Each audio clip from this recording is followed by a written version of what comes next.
네, 6인의 마감 전략 가보겠습니다. 마감을 좀 앞두고 있는 시간인데요. 6인의 마감 전략, 어떤 마감 전략들 이야기를 하고 있는지 화면으로 먼저 확인을 해드리겠습니다.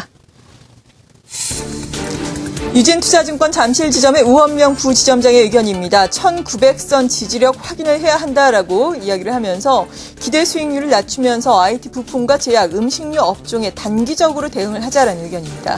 SK증권 프렌즈클럽 윤종빈 센터장은 역시 1900의 지지력을 중요시하면서 추가 조정이 이어질 때 분할 매수 관점으로 접근하자라는 의견이고요. 와우네스 박동기 전문가 IT 대형주, IT 부품주로 압축 대응을 하자. 다만 이러한 종목들도 기관의 매수세가 들어오는 종목들이어야 한다라고 지금 이야기를 하고 있습니다.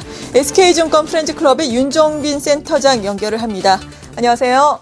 네, 안녕하십니까. 네. 먼저 오전에 정부에서 추경 예산과 관련한 발표가 있었는데 먼저 이 부분 어떻게 보셨습니까? 네, 추경 예산 규모가 나왔는데요. 19.3조 원 수준입니다. 상당히 좀 많은, 우리나라에서는 사상 두 번째로 많은 그 추경 예산이 이제 편성이 된 부분인데요. 이 측면이 현재 증시에서 뭐 외국인들이 이렇게, 중요하게 받아들이고 있는 대목은 아직은 아니지만은, 향후에 증시에 있어서는 분명히 좀 긍정적인 요인으로 작용이 될 수 있다라고 이렇게, 바라볼 수가 있겠고요. 지금 미국의 보스턴 폭탄 테러 상황에도 불구하고 외국인의 매도세가 평상시 수준에서 그렇게 크게 벗어나지는 않고 있는 그런 상황입니다. 이 부분으로 인해서 지수 1900선에서의 지지력이 다시 한번 좀 확인이 되고 있는 그런 상황이기 때문에 주 후반부에 가서는 시장에서의 그 반등 흐름을 좀 충분히 기대를 걸어볼 수 있지 않겠는가 하는 그런 판단을 내려볼 수가 있겠고요. 대신에 코스닥 시장에서는 외국인과 기관의 동반 매도세로 인해서 종목별로 좀 편차가 크게 좀 나타나고 있는 그런 상황입니다. 현재 상황에서는 코스닥의 경우는 이제 실적주를 중심으로 해서 슬림화를 해 나가야 되는 그 상황이다라고 생각하셔야 되겠고요.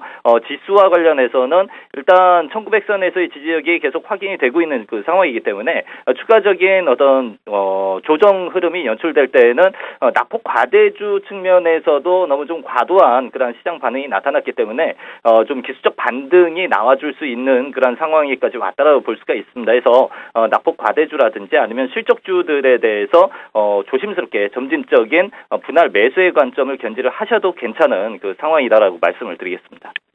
네, SK증권 프렌즈클럽의 윤종빈 센터장이었습니다. 고맙습니다. 나머지 3인의 마감 전략도 화면으로 확인해 보겠습니다. SK증권 영업부 PIB센터의 김춘석 부장은 거래소의 조정은 당분간 이어질 것으로 보면서 추경이 국회 본회의를 통과하는 다음 주경이면 시장의 조정도 마무리될 것으로 예상하고 있습니다. 거래소의 IT 대형주 삼성전자와 SK하이닉스 같은 경우에는 하락시마다 편입 비중을 늘리고 그리고 갤럭시 S4 출시와 관련해서 IT 부품주에 관심을 갖자라는 의견이고요.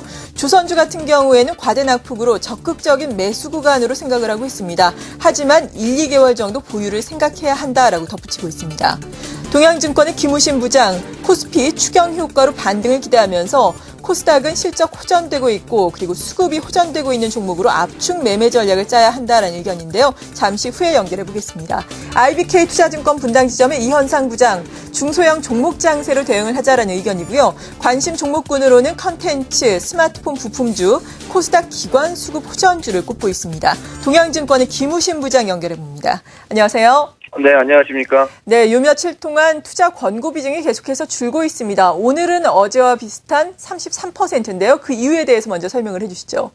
네, 그렇습니다. 보통 이 투자 권고 비중이 지수나 시장보다는 먼저 이 선반영되는 그런 경향을 가지고 있는데, 최근에는 계속 33%로 3일 연속 지난 금요일, 그다음에 어제, 오늘 33% 계속 유지가 되면서 개걸음 형태가 지금 나오고 있습니다.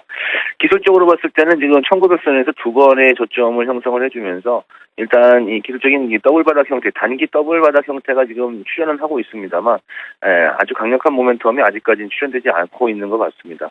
아무래도 뭐 컴퓨터로 계량화되어 있는 그런 지수를 비중을 산출한 거기 때문에 주관적인 그런 부분들보다는 객관적인 부분들이 좀 더 많이 평가돼 있고 그 부분에서 어떤 변화되는 모습은 아직까지 없다라고 봐야 될 것 같습니다. 자, 일단 뭐 앞서 말씀드렸던 것처럼 1900선에서 두 번의 기술적으로 지지선이 형성이 좀 되고는 있는 모습인데요. 오늘은 그동안의 지지선하고는 좀 다르게 형성되는 부분들이 개인 투자자들이 상당히 적극적으로 외국인들의 매물을 받아냈다는 것이 좀 인상적인 그런 부분이라고 보시면 될 것 같습니다. 과연 이 응집력이 좀 더 지속이 될 수 있을지 여부가 상당히 중요하고 향후에 시장이 다시 터닝, 즉 두 번의 저점을 확인하고 터닝하기 위해서는 외국인 매수는 필수라는 것을 꼭 확인을 좀 해야 될 것 같습니다. 코스닥은 뭐 여전히 늘 같은 전략, 실적도 양호하고 수급도 양호한 그런 종목으로 압축 매매하는 그런 전략이 필요할 것 같고요.